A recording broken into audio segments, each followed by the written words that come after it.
Right? I mean, they talk about clean coal.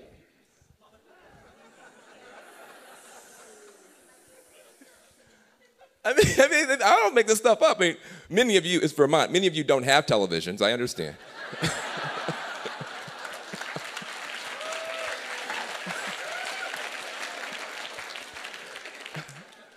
But if you had one, you would be exposed to this every day. It's unbelievable. I mean, they run these ads about clean coal and all this stuff and how green they're. The biggest polluters in the world, the people who are cooking the planet for money and don't care, but they do this, and you have to point it out. But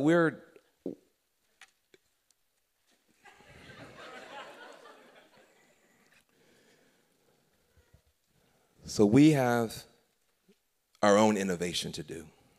How do we balance the wisdom of the earlier stages of environmental activism with these new challenges so that we can begin to deploy wind energy and solar energy and biomass and smart biofuels, right, without falling into the trap of industrializing the last remaining parts of our wilderness. This is tough.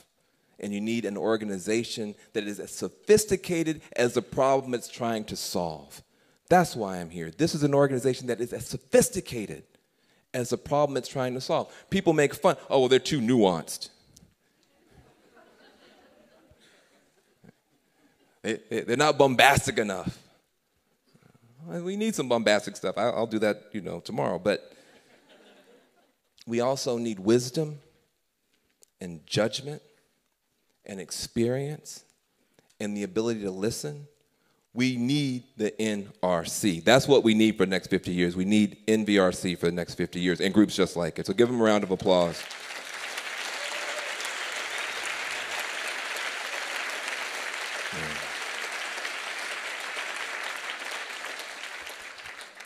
Let me say two more things before we take some questions from some of the young people. This will take me a minute, but I want to get to it. Two other areas of innovation that we have to have internally: our coalition model and our model of political power. I would not waste your time after the past 3 or 4 years and pretend like we got it right at the national level. We didn't. And I want to tell you what I think we have to learn going forward. First of all, our opponents are serious. They're willing to spend a lot of money. They're willing to tell a lot of lies. And we have to be big enough to change policy at the national level. And that cannot be done only by people who think exactly the way that we do. Our coalition has to have as its center a new economy that can work better for more people than the last economy. In other words, the promise of the green economy has to be that we can deliver more work, more wealth, and better health to ordinary people. More work, more wealth, and better health. The promise that we have to deliver on in Vermont so we can brag on it in the other 49 states is the exact promise that the governor stood up here and made. That's because of our environmental commitments. It's because we don't throw away the beauty of our state that we have more jobs and a better economy. More work, more wealth, and better health. When I did my work in Oakland, and I was helping young African American and Latino boys mostly get off the street, get out of the gang life, people were shocked because they realized that we could fight pollution and poverty at the same time in Oakland if we took those young men and those young women and taught them to put up the solar panels, taught them to retrofit the houses, taught them to run the community gardens. If we took the young people who most needed work and connected them to the work that most needed to be done, we could fight pollution and poverty at the same time and bring together civil rights, anti-poverty, environmentalists, labor, and business and have a coalition that could win. That's what we did in Oakland. That's what we did in Oakland.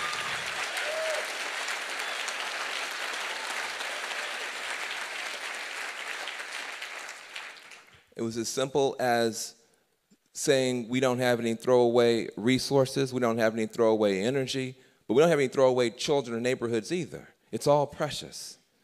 That kind of environmentalism can win. Yes, no throwaway species, no throwaway resources, but no throwaway children or neighborhoods or nations.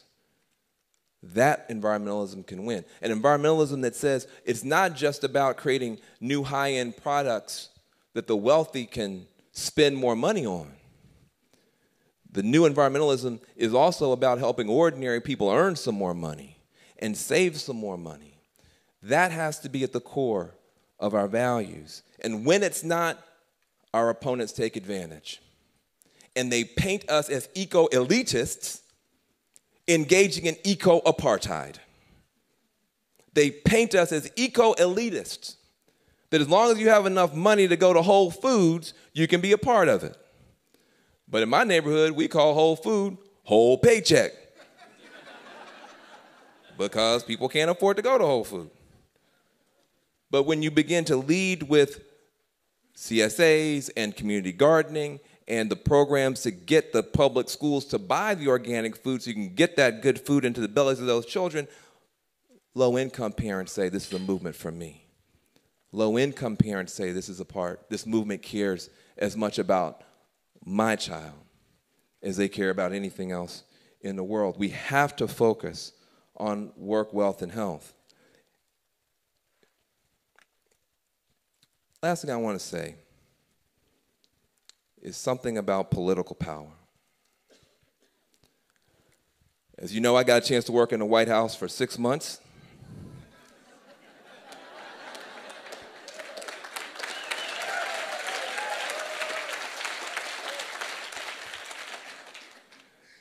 Best 6 months of my life, followed by the worst 2 weeks.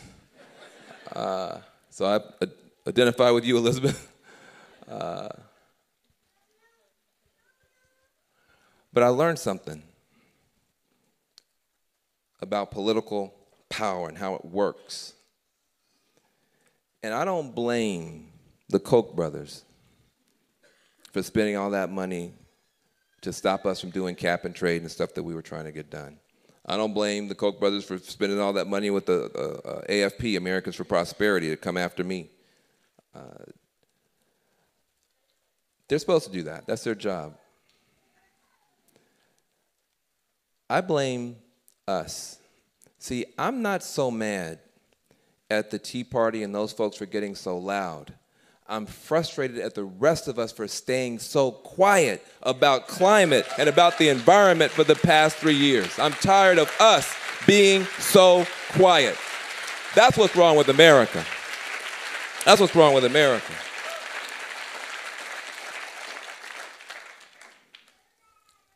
Listen.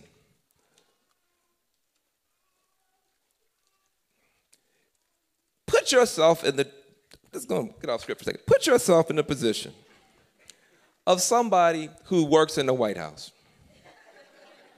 Just for fun. 10 different people come to talk to you.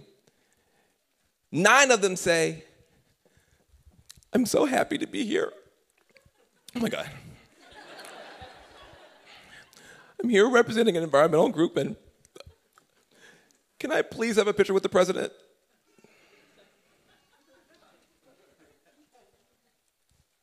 Can I please? And then number 10 comes in. Number 10 is not from an environmental group. Number 10 is not a fan of the president. Number 10 doesn't want a picture with the president.